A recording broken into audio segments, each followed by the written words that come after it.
What is software? అసలు software అంటే ఏంటో తెలుసుకుందాం. Yes, software is a collection of programs. Software అంటే కొన్ని గ్రూప్ ఆఫ్ ప్రోగ్రామ్స్ని కలిపితేనే మనం ఒక సాఫ్ట్వేర్ కింద కాల్ చేస్తాం. ఇప్పుడు ఇంకొక డౌట్ వస్తుంది, అసలు ప్రోగ్రామ్ అంటే ఏంటి?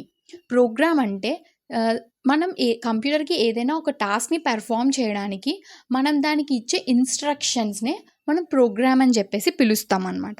So program is nothing but set of instructions. ఇప్పుడు ఇంకొక డౌట్ వస్తుంది, అసలు ఈ ప్రోగ్రామింగ్ని ఎలా చేస్తాము? అసలు ఈ ప్రోగ్రామ్ని ఎలా క్రియేట్ చేస్తాము? ఈ ప్రోగ్రామ్స్ని ఎలా క్రియేట్ చేస్తాము అంటే త్రూ ది ప్రోగ్రామింగ్ లాంగ్వేజ్. అంటే లైక్ ఇప్పుడు మనం ఎవరితోనైనా కమ్యూనికేట్ చేయాలి అంటే మనం లాంగ్వేజ్ని యూజ్ చేస్తాం. లైక్ తెలుగు, హిందీ, ఇంగ్లీష్, కన్నడ లాంటి లాంగ్వేజెస్ని యూజ్ చేస్తాం. సో అలానే మనం కంప్యూటర్తో కమ్యూనికేట్ అవ్వాలి అంటే కంప్యూటర్కి అర్థమయ్యే లాంగ్వేజ్నే ప్రోగ్రామింగ్ లాంగ్వేజెస్ అని చెప్పేసి అంటారనమాట. సో ఆ ప్రోగ్రామింగ్ లాంగ్వేజెస్ని యూజ్ చేసి మనం కంప్యూటర్తో కమ్యూనికేట్ చేయాలి.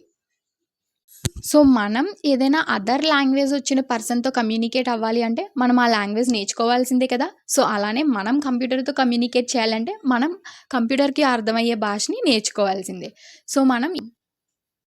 సో మనం ప్రోగ్రామింగ్ లాంగ్వేజ్ని యూజ్ చేసి గ్రూప్ ఆఫ్ ప్రోగ్రామ్స్ని డిజైన్ చేస్తాము. అంటే సెట్ ఆఫ్ ఇన్స్ట్రక్షన్స్ని రాస్తాము. దాన్నే సెట్ ఆఫ్ కోడ్ అని చెప్పేసి కూడా అంటాము. ఈ సెట్ ఆఫ్ ఇన్స్ట్రక్షన్స్ని మనం ప్రోగ్రామ్ అంటాం.